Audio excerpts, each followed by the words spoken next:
Hello and welcome to our video series on reinsurance. My name is Monia, Treaty Underwriting Manager at Tunis Re, and in this episode we'll briefly explore the fascinating world of reinsurance. We'll talk about its importance and how it impacts the insurance industry. Reinsurance is basically insurance of insurance companies. It involves an agreement where one insurance company, known as the ceding company or simply the cedant, transfers a portion of its risks to another insurance company called the reinsurer. By this process, the primary insurance company can ensure its own stability and solvency even when faced with major losses or catastrophic events. Let's take a closer look and see how this works.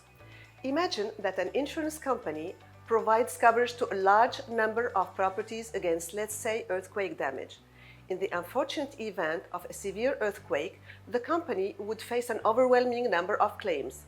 This is where reinsurance steps in. Well, with reinsurance in place, the company can share these losses with the reinsurer, avoiding a financial crisis and continuing to operate smoothly. Here, reinsurance acts as a financial shock absorber, helping the company withstand significant claims. This simple example highlights the vital role that reinsurance plays in the stability and functionality of the insurance industry. By offsetting the impact of large claims, reinsurance can ensure more predictable and stable financial results, which is crucial for long-term planning and maintaining investor confidence. In addition, by spreading out risks, reinsurance allows insurance companies to underwrite policies they might not have the capacity or the financial strength to handle on their own.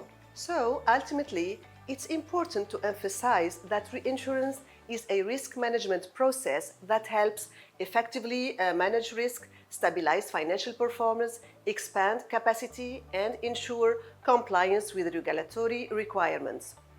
The benefits, including but not limited to capital relief, improved profitability, we can say also access to expertise, support for innovation, make reinsurance an indispensable part of the insurance ecosystem.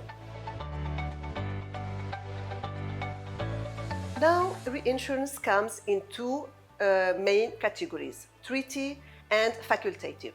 Treaties are agreements that provide automatic coverage for all policies within a certain category or scope issued by the primary insurer, like, for example, all auto business or all commercial property insurance policies, etc.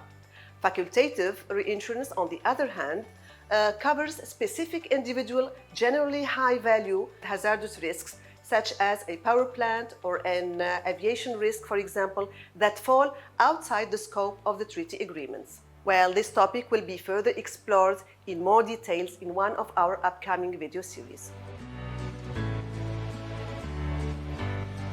Another aspect to consider is that the insurance companies do not necessarily have to hold or retain every risk that they have on their books, and this does not mark the end of the risk transfer value chain.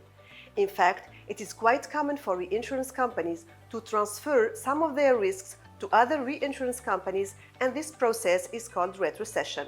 Well, that wraps up our introduction to reinsurance. Thank you for joining me today, and stay tuned for more in-depth episodes on specific reinsurance topics. In our next video, we'll explore with our colleague Mustafa the key elements of designing a reinsurance program. Just keep in mind that reinsurance is or stands as the backbone of a resilient insurance ecosystem. Thank you for your time and attention, and have a great day.